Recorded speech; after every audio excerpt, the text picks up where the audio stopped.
ये कहानी है एक एलियन लड़की की जो पृथ्वी पर फंस जाती है क्योंकि उसका स्पेसशिप धरती पर क्रैश हो जाता है। मिस्टर फैंक देर रात को कार से अपने घर जा रहे थे, लेकिन बीच रास्ते में ध्यान भटकने के कारण उनका एक्सीडेंट हो जाता है और कार सीधा जंगल में जा गिरती है। मिस्टर फैंक बेहोशी की हालत में कार से बाहर आकर वहीं जंगल में बेहोश हो जाते हैं। उसी जंगल में एक चमकती हुई तेज रोशनी आती है और वहाँ से वही एलियन लड़की निकल कर आती है। वह मिस्टर फैंक को घायल अवस्था में देखकर उनके पास जाती है और अपनी खास शक्तियों से कुछ ही पल में मिस्टर फैंक की चोट भर देती है। इतना ही नहीं, वह एलियन लड़की मिस्टर फैंक को कार के ब्लास्ट से भी बचाने की कोशिश करती है। मिस्टर फैंक को बचाते समय उनके गले के लॉकेट में से एक छोटा सा चमकीला पत्थर निकलकर मिस्टर फैंक के हाथ में गिर जाता है। एलियन लड़की खुद कार के ब्लास्ट में उड़ जाती है और पास के तालाब में जा गिरती है। मिस्टर फैंक को जब होश आता है तो वह खुद को अपने कमरे में पाते हैं, लेकिन कल रात जो हुआ होश आते ही वह सब भूल जाते हैं। अब एलियन लड़की को अपना पत्थर वापस कैसे मिलेगा? साउची, जो असल में एक एलियन थी, उसका स्पेसशिप क्रैश होने की वजह से वह धरती पर फंस गई थी। वापस जाने का एकमात्र साधन उसका चमकीला स्टोन एक लड़के के पास रह गया था। उसे उस लड़के का चेहरा तो याद नहीं था, लेकिन उसकी बॉडी का एक एक हिस्सा साउची के दिमाग में रटा हुआ था। साउची अब एक मॉल में आ जाती है। मॉल के अंदर वह इंसानी कपड़ों को देखती है और एक एक करके सभी ड्रेस को ट्राई करने लगती है। फिर उसे एक खूबसूरत ड्रेस दिखी। उसका कछुआ दोस्त उसे बताता है कि इंसान ये ड्रेस सिर्फ अपनी वेडिंग में पहनते हैं, लेकिन साउची कहाँ मानने वाली थी और एक सेकंड में वह ड्रेस पहन लेती है। मॉल के सिक्योरिटी गार्ड ने उसे देख लिया और उसे पकड़ने के लिए उसके पीछे भागने लगे। साउची को कुछ समझ नहीं आया और वह भी गार्ड से दूर भागने लगी। वह मॉल के बाहर आ गई, लेकिन बाहर गाड़ियों के शोर ने साउची के सर में दर्द कर दिया, इसलिए उसने अपनी शक्तियों का इस्तेमाल कर समय को ही रोक दिया। लेकिन उसके सामने वाली कार में वही लड़का बैठा हुआ था जिससे उस रात को एक्सीडेंट हुआ था और साउची ने जिसके घाव भरे थे। लड़के ने देखा कि समय रुका हुआ है, लेकिन शायद रात के एक्सीडेंट की वजह से उसने इसे अपना वहम मान लिया और बिना कुछ सोचे समझे अपने रास्ते की ओर चलता बना।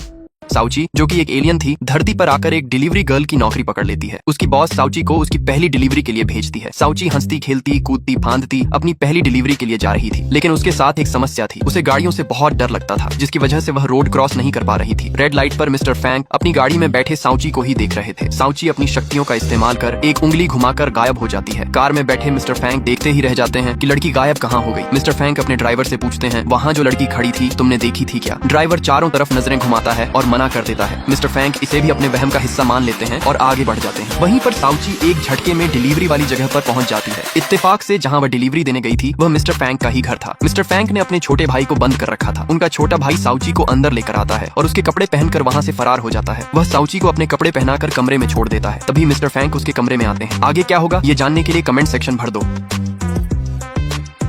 एलियन लड़की साउची मिस्टर फैंक के हाथों पकड़ी जाती है। जब मिस्टर फैंक साउची से पूछते हैं मेरा छोटा भाई कहाँ है, तो साउची बातों को नजरअंदाज करके वहाँ से भागने की कोशिश करती है। उसने जादू का इस्तेमाल करने की कोशिश की, लेकिन मिस्टर फैंक के सामने उसका जादू भी काम नहीं कर रहा था। साउची जैसे तैसे चकमा देकर मिस्टर फैंक के हाथों से निकल जाती है। मिस्टर फैंक को साउची के रेस्टोरेंट का कार्ड मिल जाता है। साउची जब दोबारा अपने रेस्टोरेंट लौटती है तो अपनी ड्रेस देखकर चौंक जाती है। मिस्टर फैंक के छोटे भाई ने इतनी जल्दी ड्रेस लौटा दी। साउची की बॉस भी यह देखकर बहुत खुश थी। साउची ने पहली ही डिलीवरी में कस्टमर का दिल जीत लिया था। अगली डिलीवरी के बाद जब साउची अपने रेस्टोरेंट में वापस है तो वह पूरे रेस्टोरेंट को खाली देखकर चौंक जाती है। उसने देखा कि मिस्टर फैंक पूरे रेस्टोरेंट में अकेले बैठे हैं। मिस्टर फैंक को देखते ही साउची भागने की कोशिश करती है, लेकिन उसकी बॉस साउची को जाने नहीं देती और कहती है पूरा रेस्टोरेंट इन्होंने सिर्फ तुम्हारे लिए ही बुक कराया है। साउची घबराती हुई मिस्टर फैंक से ऑर्डर लेने गई, लेकिन समस्या की बात यह थी कि पूरा रेस्टोरेंट बुक कराने के बाद भी कोई स्टाफ का मेंबर किचन में नहीं था। अब सारा ऑर्डर वाला खाना साउची को ही बनाना पड़ेगा। एलियन लड़की साउची, जिसने आज तक किचन का नाम तक नहीं सुना, वह आज किचन में खाना बनाने के लिए उतरती है। बेचारी साउची को तो गैस जलाना तक सही से नहीं आता था। साउची तो किचन में आग ही लगा देती है। मिस्टर फैंक ने देखा कि किचन का तो बुरा हाल हुआ पड़ा है। वह जल्दी से अपनी टी शर्ट उतारते हैं और आग बुझाने की कोशिश करते हैं। मिस्टर फैंक की बॉडी देखकर साउची तो फ्लैट ही हो जाती है और बिना कुछ सोचे समझे मिस्टर फैंक की बॉडी को छूने लगती है। जैसे ही साउची ने मिस्टर फैंक की बॉडी को छुआ, उसे तुरंत याद आ गया कि यह तो वही लड़का है जिसकी मैंने उस दिन जान बचाई थी। मिस्टर फैंक साउची की इन हरकतों से परेशान होकर वहाँ से चला जाता है। अगले दिन मिस्टर फैंक का छोटा भाई, जो उस दिन चकमा देकर भाग गया था, साउची के पास आता है। मिस्टर फैंक उसको पकड़ लेते हैं और उसे दोबारा बंद करने का आदेश देते हैं। साउची मिस्टर फैंक का पैर पकड़ लेती है और कहती है इसे कहीं मत लेकर जाओ। इस बार मिस्टर फैंक साउची को भी अपने घर ले आते हैं। मिस्टर फैंक के घर पहुंचते ही साउची का एक ही मकसद होता है, अपने चमकीले स्टोन को ढूंढना।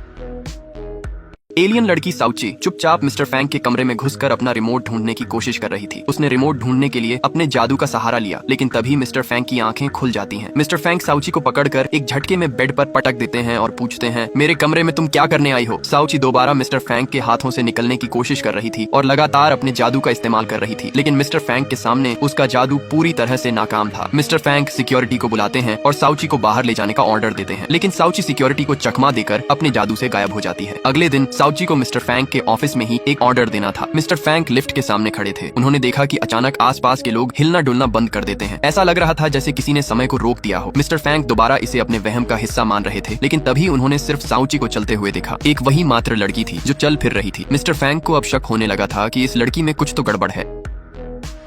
अब साउची और मिस्टर फैंक की कहानी के बीच में एक नई लड़की जिया की एंट्री होती है। वह विदेश से आकर सीधा मिस्टर फैंक से मिलने आ रही थी। दूसरी तरफ साउची मिस्टर फैंक के ऑफिस में अपना रिमोट ढूंढने में लगी पड़ी थी। पूरे ऑफिस में खोजने के बाद भी उसे कुछ नहीं मिलता। तभी किसी के आने की आवाज आती है। डरी हुई साउची तुरंत अपने जादू का इस्तेमाल करके सभी बिखरे सामान को उनकी जगह पर रख देती है। मिस्टर फैंक ऑफिस में आता है और जब वह बुक की तरफ देखता है तो वह समझ जाता है कि किसी ने मेरे ऑफिस में आकर छेड़छाड़ की है। फिर वह खड़ा होकर कहता है, जो भी मेरे ऑफिस में है चुपचाप बाहर आ जाओ। तभी पीछे से साउची निकल कर आती है और मिस्टर फैंक के हाथों को बांध देती है। वह उससे अपने रिमोट के बारे में पूछती है, लेकिन मिस्टर फैंक साउची के रिमोट के बारे में कुछ भी नहीं जानता था, इसलिए वह कुछ नहीं बोलता। फिर साउची मिस्टर फैंक से बोलती है, तुम्हें बचाने के चक्कर में ही मैं यहाँ पर फंस गई हूँ। तुम्हें उस दिन रात को बचाना ही नहीं चाहिए था। मिस्टर फैंक आश्चर्यचकित होकर उससे पूछता है, अच्छा तो तुम थी मुझे उस दिन बचाने वाली? इतने में बाहर से किसी के आने की आवाज आती है। मिस्टर फैंक तुरंत साउची को नीचे छुपा देता है और उसके सामने खड़ा हो जाता है ताकि साउची किसी को दिख न पाए।